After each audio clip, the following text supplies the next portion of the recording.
Let me ask you, some people categorize the making of leaders in three ways.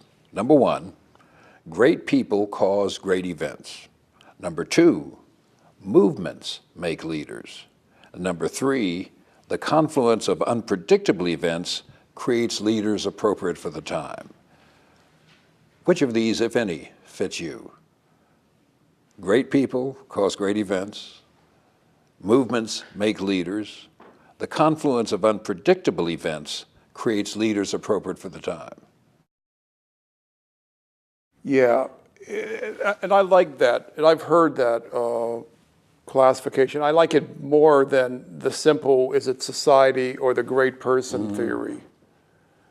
And if I were to say what's kind of, and with me it isn't really a combination. It's clearly not one dominant person coming in influencing events. That's not true. And it's not a movement. A little bit of it is the movement offering up someone. There is a movement in the city for,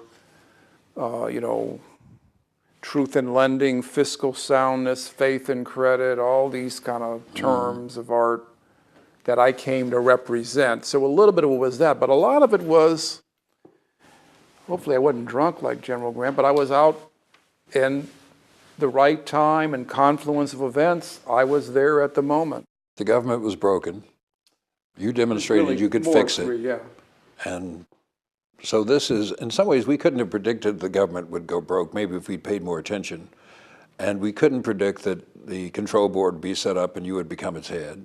And we couldn't predict that you'd be the success that you were. So this is a confluence of unpredictable events. Right. Creates a leadership figure appropriate for the times.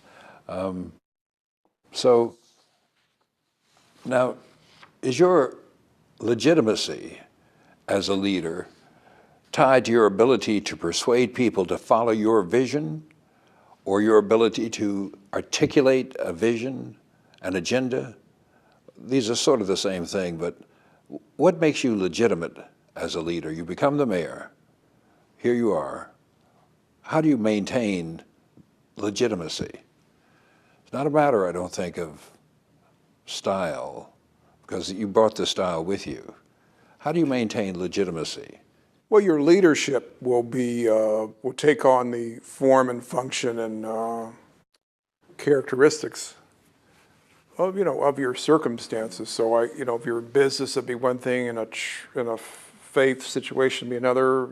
In a mayor, you're the leader because you're demonstrating results in your different roles. Mm-hmm.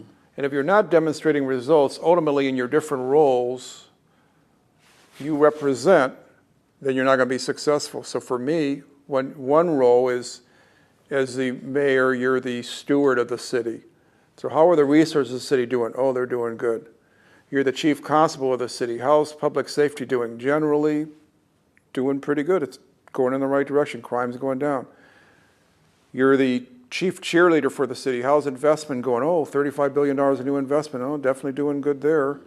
You're the leader of getting the city rallied around big things, make the city feel better for itself. There are a lot of things that have happened in that capacity. And then ultimately, it's can you get the city focused on some things it didn't even think of before, but comes to agree are good things. I would say, for example, the Anacostia waterfront's an example of that.